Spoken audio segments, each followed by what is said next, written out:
So, nächstes Gutzle handelt von meiner Situation, meiner privaten Situation. Ich wohne in einem Mehrfamilienhaus in Bernhausen. Das wird da immer wieder thematisiert, dass ich in Bernhausen wohne, und stimmt. Also in einem Mehrfamilienhaus, ich glaube 12 Familien sind da drin, und über mir wohnt eine Frau, die Karin Hilti heißt die, Hilti. Und die macht jeden Abend einen derartigen Krach, ist nicht so auszuhalten. Ist nicht auszuhalten, was die Hilti für einen Krach macht. Und jetzt ist es so, dass das für mich kaum erträglich ist, und meine Therapeutin hat mir geraten, Herr Selema, hat sie, Herr Gutzle, das könnte helfen. Also habe ich gesagt, mach, Herr Gutzle, hören Sie selbst.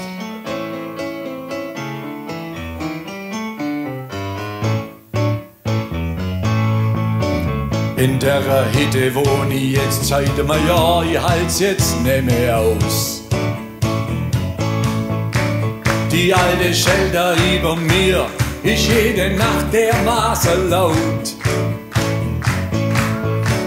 Und ganz nach mir und meine Nachbarn schmeißen mir die Hochkanten aus. Doch das ist gar nicht ganz so einfach, weil der rackiert das Haus. Vielen Dank. Ja.